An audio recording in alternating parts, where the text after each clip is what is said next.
Salut à tous et bienvenue dans cette nouvelle revue de presse en partenariat avec Histoire et Collection et les magazines Wingmasters et Steelmasters, avec dans le cas présent le Wingmasters numéro 137 de septembre-octobre qui vient d'arriver chez les abonnés ainsi que dans les kiosques, et on va donc découvrir le sommaire de ce nouveau numéro 137.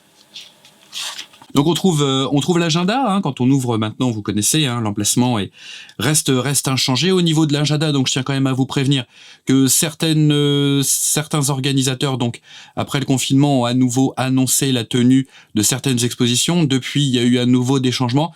Donc je vous invite. Donc nous on n'a pas forcément l'update immédiate sur cette page. Donc n'hésitez pas à rentrer en contact, à vous rapprocher des associations organisatrices de ces événements ou des événements qui peuvent vous intéresser, afin de vérifier avec eux et de confirmer que ces événements ont bien lieu, puisque le calendrier est forcément soumis aux règles préfectorales, etc. Par rapport au Covid et à la situation sanitaire actuelle.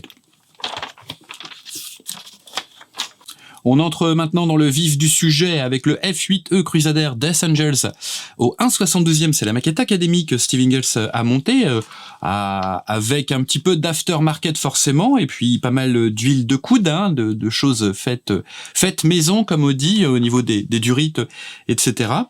Avec, vous verrez notamment l'emploi de son arme ultime pour peindre les détails, une loupe binoculaire avec un grossissement x20.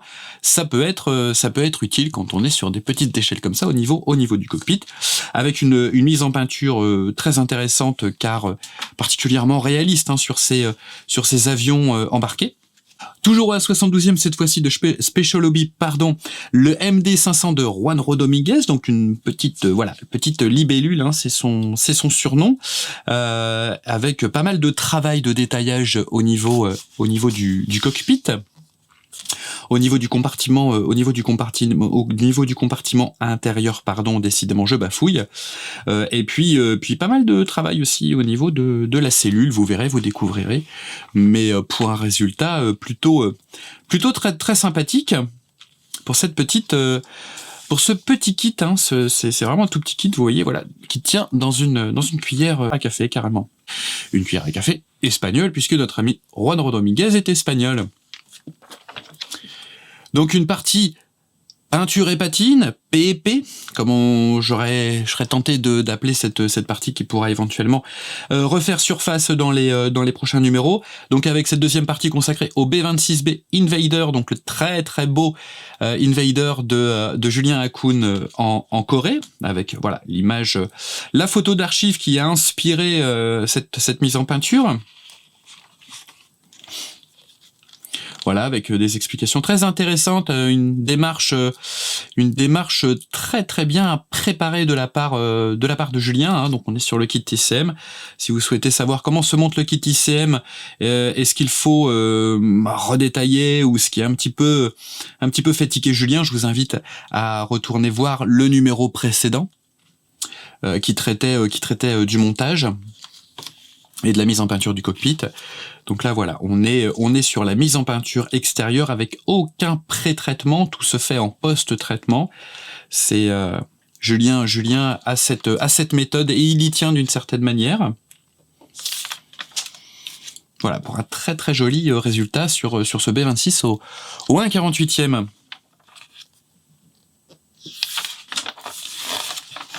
Donc quelques images d'archives, USAF ou NARA, voilà, qui présente le B26B dans son milieu naturel que fut la guerre de Corée, d'une certaine manière, en tout cas sur ce théâtre d'opération lors de ce conflit. C'est assez intéressant, notamment les équipements des équipages qui sont très différents et qui sont adaptés aux conditions climatiques un petit peu extrême dans certaines régions de Corée quand il fait très froid. Le plan donc de riftage B26 à 26, donc un plan au 1/72e avec les informations pour l'agrandir au 1/48e ou au 1/32e avec le pourcentage. Donc il faudra juste utiliser une photocopie. Si vous en avez une au travail discrètement, eh bien pendant l'heure du déjeuner quand tout le monde est parti à la cantoche, eh ben vous faites ça tranquillou, personne vous voit, c'est cool, c'est l'employeur qui paye. Toujours au 1/72e, mais cette fois-ci chez Academy, le Spitfire MK14 donc de Pierre Baudru, monsieur 1/72e, j'ai envie de vous dire. Il est l'un des auteurs très récurrents de Wingmasters pour ce qui est du 1/72e, et vous me permettrez l'expression, il touche plutôt bien sa bille sur cette échelle. Voilà, avec un très très joli montage, l'emploi du set de couleurs Ataka pour carrément D-Day et bataille d'Angleterre, donc on ratisse large en termes de période sur le set Ataka, mais c'est plutôt logique et normal. Et puis voilà, un petit peu d'add-on au niveau de l'hélice, le bon vieux Daco pour poser les décalques, on ne colle pas les décalques. Et puis un petit peu de travail au crayon aquarellable pour un très très joli résultat. Donc vous avez un petit tableau récapitulatif des peintures utilisées entre Ataka, MRP, Model World et puis une marque que je ne souhaite plus citer. Et puis donc rubrique que vous avez déjà vu dans Wingmasters, mais que je trouvais pas assez régulière à mon goût, c'est le direct de boîte, c'est-à-dire le montage d'une nouveauté très récente que l'on fait vraiment directement de la boîte afin que vous puissiez vous rendre compte du kit, de ce que vous avez dans la boîte et de ce que ça donne une fois monté, sans add-on, sans modification, etc. Je trouve que c'est une rubrique qui est importante, qui permet aussi de vous présenter un modèle d'actualité terminé. Donc là, en l'occurrence, le Mi-24 VVP de Zvezda par Piotr Slominski, donc un camarade polonais qui fait son entrée dans ces pages. Donc voilà, donc vous pouvez apprécier pleinement ce que vous pouvez obtenir à partir du kit Zvezda en faisant quelques petites modifications, mais ce sont des modifications de l'ordre du regravage ou carrément du gravage quand certaines lignes manquent. Et puis la mise en peinture, donc plutôt intéressante parce que là, pour le coup, on est sur un pré-ombrage de lignes de structure et puis quelques effets de marbrure à l'intérieur des plaques. Parce que on est sur une teinte très très très foncée, presque noire, l'extra dark sea grey, et donc c'est plutôt intéressant comme méthode parce que ça rend plutôt bien. Et puis un petit vieillissement avec la marque qu'on ne cite plus. Le Tops Kit, pareil, c'est une rubrique que je souhaite maintenant régulière, qui pourrait apparaître dans chaque numéro, même si dans le prochain numéro, ce sera soit un de Tops Kit, soit un direct de boîte. Ça va dépendre, puisque c'est moi qui m'en charge, ça va dépendre si j'ai pu finir dans les temps ou pas. Ce sera bien entendu le Spitfire de chez Edouard, qui pour le moment est sur la partie au Tops Kit, c'est-à-dire qu'il est entièrement monté, le cockpit a même été peint. Si j'ai le temps, ça deviendra un direct de boîte. Ce serait très sympa que ce soit un direct de boîte. Donc là, en l'occurrence, donc on est sur le Henkel 162 de Special Hobby au 1/72e. Une très très jolie petite maquette.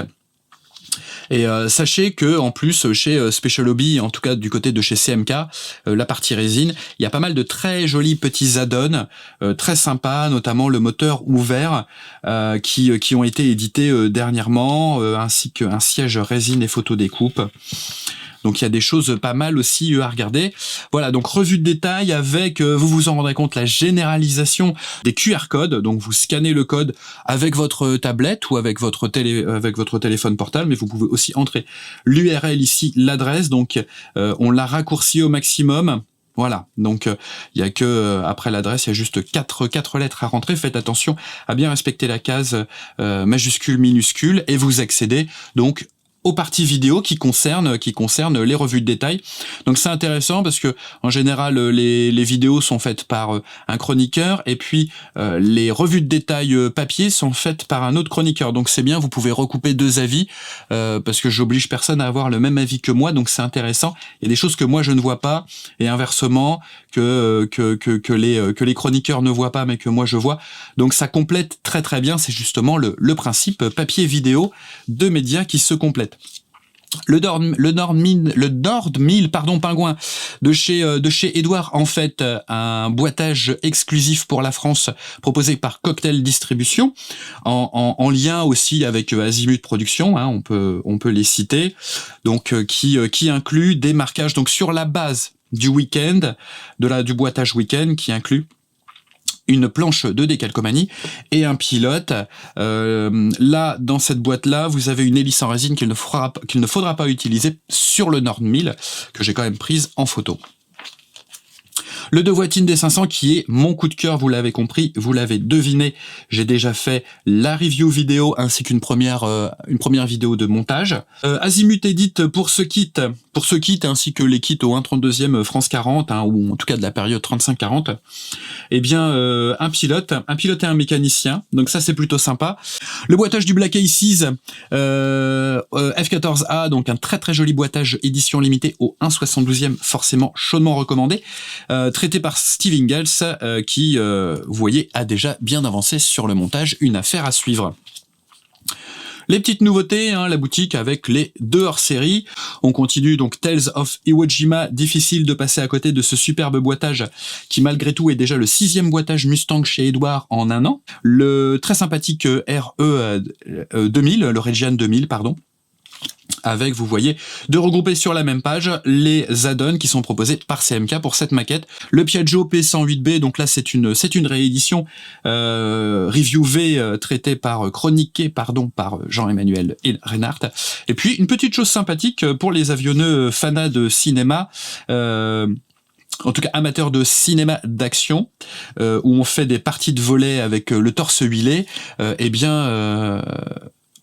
Tory Factory, nous propose l'ami Tom Cruise, qui n'est pas cité forcément, question de droit.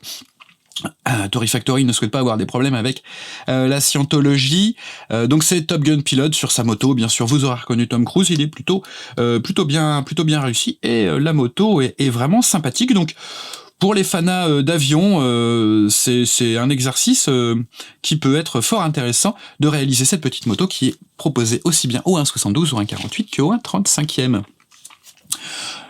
Le Nieuport 23, je fais attention à la prononciation parce que j'avais quelques petits problèmes avec le nom de cet avion, que j'avais tendance à dire un petit peu trop en anglais.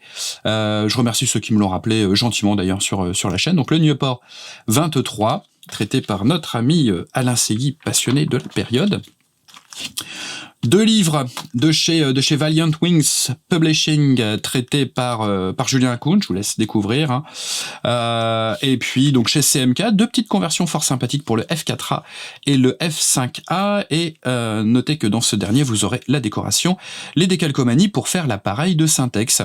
Quelques jolies décalcomanies de planches de décalcomanie de chez Excito Decals, hein, qui vraiment soigne son travail, de très très belles pochettes, très bien protégées avec de très beaux profils sur des pages A4. Et puis chez Contact Résine, justement pour le A26B, aussi bien ICM Revel monogramme au 1,48e, eh bien une petite kit d'amélioration de chez Contact Résine, notre ami Marc Guerrero. Enfin donc les futurs arrivages en fait qui sont déjà arrivés. Le Vega 5 est une réédition, mais c'est très sympathique de mettre des femmes pilotes à l'honneur, et le Alderan Griff au 1,32e qui revient sur la bataille d'Angleterre, cette fois-ci du côté des BF 109, avec un reboitage de la très très belle maquette au 1/32e de chez Edouard, du BF 109E, qui est aussi disponible, un boitage qui est disponible en dual combo cette fois-ci au 1/48e. Le Wingmaster 138 sortira autour du 30 octobre si tout se passe bien et si j'ai fini mon travail en temps et en heure. Et puis vous y découvrirez certainement une très très jolie voilure tournante, mais je ne vous en dis pas plus, c'est un secret. Je termine par une petite remarque. Sur ce Wingmasters, donc on a fait appel à un nouvel imprimeur Et on a aussi changé de type de papier, ce qui fait qu'il y a des petits réglages à faire, il y a des choses perfectibles. Ça arrive quand on change, surtout là on change deux paramètres, un nouvel imprimeur et puis un nouveau type de papier. Voilà, donc j'en ai terminé avec ce Wingmasters que vous pourrez donc trouver en kiosque. Et pour trouver le kiosque près de chez vous, eh bien il y a le lien dans la vidéo ci-dessous, et puis vous pouvez bien évidemment vous abonner, n'hésitez pas, il y a normalement assez régulièrement des coupons d'abonnement à des prix très très intéressants. Voilà, je vous remercie d'avoir regardé cette vidéo, j'espère que vous aurez pris plaisir à découvrir le contenu de ce nouveau numéro de Wingmaster 137. Je vous dis, bien entendu, comme d'habitude, eh bien, bonne maquette à tous, faites attention à vous, faites attention aux autres, et puis à très vite pour une nouvelle vidéo.